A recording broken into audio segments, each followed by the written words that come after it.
We had a horrific mass shooting in Munich over the weekend. Now, initially, people thought it may have been ISIS terrorism, but that turns out to be false. So 9 people were killed, 27 people were injured. The Telegraph explains here, a German gunman, likely influenced by right-wing extremists, killed 9 people and injured 27 in a mass shooting on Friday. German police said the shooter was, quote, obsessed with mass shootings. Authorities also said the shooting was connected to neo-Nazi Anders Breivik. So this guy had pictures of Anders Breivik all over his room. He changed his profile picture on various social media outlets to Anders Breivik. And he did the shooting on the 5-year anniversary of Breivik's attack, and he planned it for about a year.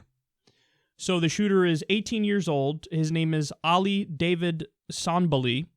Now, here's why people were like, oh, this is probably terrorism. He's of Iranian descent. So people looked at him and they say, ooh, he looks like, Middle Eastern or potentially Arab, even though not really. And they say, see, it's got to be terrorism. And somebody had thought that they heard him say Allahu Akbar. That turns out to be false, actually. And what he did is he would lure people into a McDonald's bathroom. He promised them free food and people would show up. This was on social media.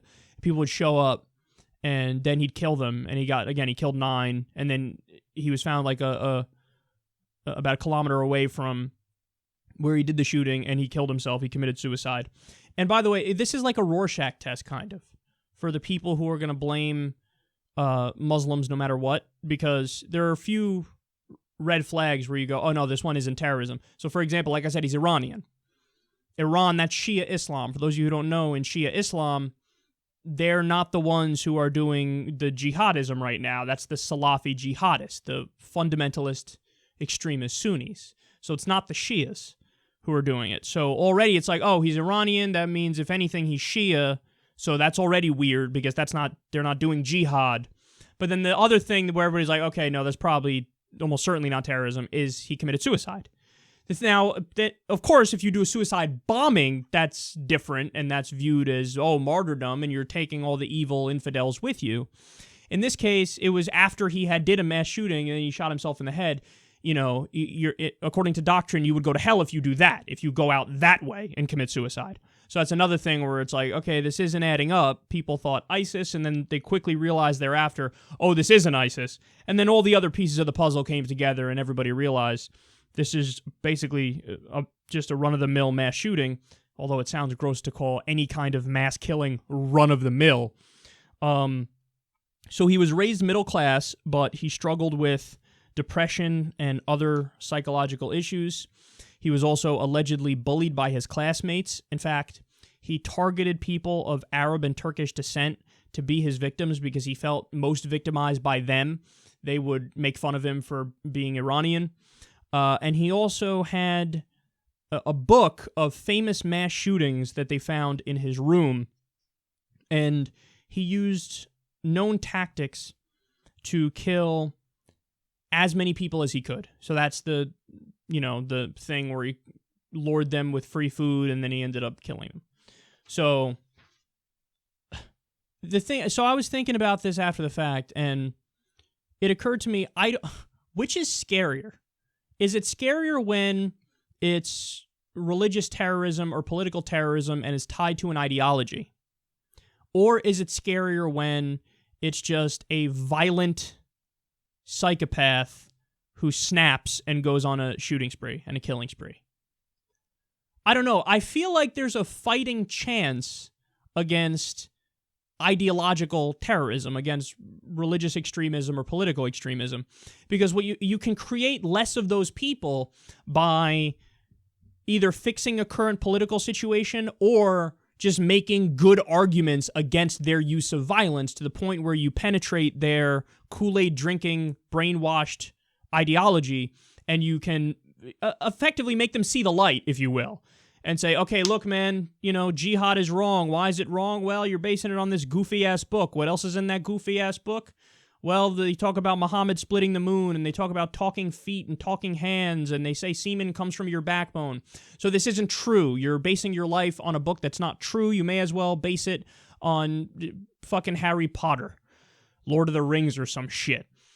So there's a chance to combat that and limit that by taking the right policy approach and making effective arguments. For this, it's like it's just a fucking crazy person, and there's always going to be crazy people. Now, maybe there's still a chance to fight back against it by having good mental health facilities and good treatments in place, which I'm not so sure our treatments today are up to the right standard. Like, maybe there's a chance to fight back that way, but it seems like this is a problem that may never go away fully, whereas the other one, ideologies, they can really come in and out of existence over time. In this case, it's like, well, you're never going to stop all of the mass shootings. But then there's also the angle, like in the U.S., for example. So we have really, really shitty, loose gun laws. I'm not in favor of banning guns, for the record. But also, our laws are just incredibly loose. Like, it's almost gun anarchy here. So as a result of that, we have more of these than anybody else. So there are 11,000 gun murders every year in the U.S., more mass shootings than any other modern nation, 32,000 gun deaths in total every year. So we have more of these statistically. In places like Germany, they have attacks. Everybody has attacks every now and then. But they're so much more rare in the countries that have sane gun laws. So they probably already have much better gun laws, and this is one of the more rare instances where it happens in those countries versus our country. But that goes back to my original point, which is I don't know what's scarier. You feel like you have a better fighting chance against the religious and political extremism, but when it comes to just psychopaths who want to murder people, and it's not necessarily tied to an ideology, but almost more of a pathology, where it's like they just wake up and that's their thing. It's like they can't help themselves. Like, I need to kill, I want to kill, I have this insatiable bloodlust. Almost like the real-life version of fucking American Psycho and Christian Bale in that movie, where he's like, I can't help myself, I just need to kill people. How many people are walking around like that on any given day? That's a scary thing to think about, right? Because when you look at the entire world, there's billions of people on the planet. It's got to be millions of people who are just like, no, I really want to kill people. We got to do our best to try to keep weapons out of their hands, and then also we got to do our best fighting it in the mental health front. So this is a terrible, terrible, terrible tragedy. And look, I just hope that people, but I'm already seeing it. If this was an ISIS attack, it would be wall-to-wall outrage, wall-to-wall, condemnation and coverage, and everybody's fucking hair's on fire. When it's just a run-of-the-mill mass shooting, people don't seem to care as much. But the victims are still victims. They still lost their lives. This is still a form of violence that exists, and it's pervasive. So I hope you can muster up the same outrage when you can't necessarily blame the group of people that's the common scapegoat.